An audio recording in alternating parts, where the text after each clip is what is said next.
The fastest way to make someone shut down is to embarrass them. The fastest way to get them to open up is to protect their dignity. Notice what they're doing right and praise even the smallest step forward. Hello, I'm Frankie, founder of Auto Dojo, the path to excellence, and welcome to today's Auto Dojo Quick Hit. 5 minutes, 1 skill, 0 excuses, let's go. Dale Carnegie gives us 2 principles here that can change everything in the dealership. Let the other person save face, and with any slightest improvement, be generous and specific with that praise. Those 2 ideas matter because nobody likes being shamed, corrected in public, or made to feel stupid. And in the car business, people already come in with enough pressure on them.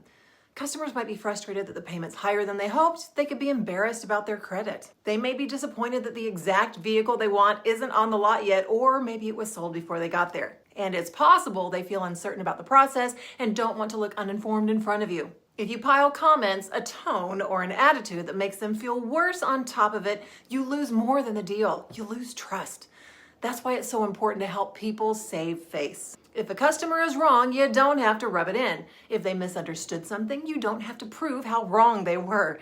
If their credit isn't what they hoped, don't make it sound like a moral failure. If they're embarrassed, your job is to lower the pressure, not increase it. A simple personal tone, a little kindness, or even sharing a time when you've had to learn something similar the hard way can help them relax. It lets them know you're not the only one who's ever been there. And that's powerful because once someone feels safe, they can actually stay in the process.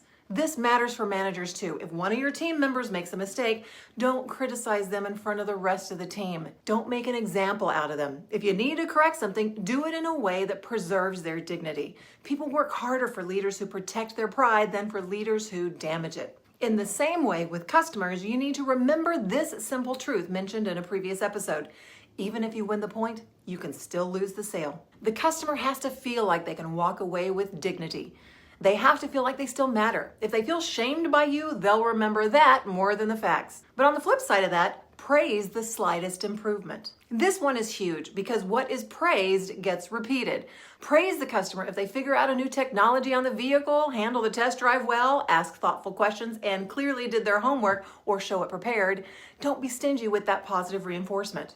And be specific. People crave appreciation and recognition, but specific praise matters most because it tells them exactly what to repeat. So managers, if a salesperson improved their greeting, if they slowed down their pace, or if they handled an objection better than last time, call it out.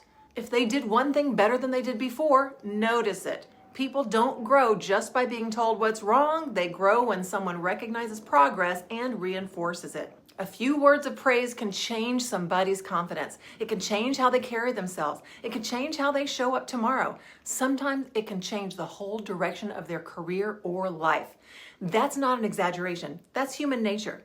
But it has to be real and genuine, not over-the-top compliments that you don't mean. People can feel the difference. Praise that works is specific, sincere, and earned. You handle that question really well. You explain that really clearly. You've really improved your follow-up. That kind of praise lands because it's true. And if you compliment your customer, it needs to be sincere. Remember, when you praise improvement, you create more improvement. When you help someone save face, you keep the relationship intact. That's the heart of this lesson. That's how you reduce resistance, build confidence, and create a better experience for customers and members of your sales team. So go do it now. For your customer or team interactions this week, do these 3 things. First, look for one way to help the other person save face if they're embarrassed, frustrated, or just flat out wrong.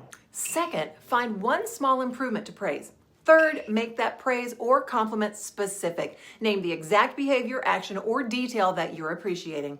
Why is this important? Well, because people remember how you made them feel. If you make them feel small, you lose connection and trust. If you make them feel safe and seen, they open up. When you protect dignity and praise progress, you build trust, confidence, and momentum. And when your praise is specific, it reinforces the exact behavior you want repeated. That improves the relationship, the culture, and the sale. So go take action, keep the customer first, and go dominate your floor. To receive these directly into your inbox every week, scan the QR code you see here, and I look forward to serving you in the Auto Dojo soon.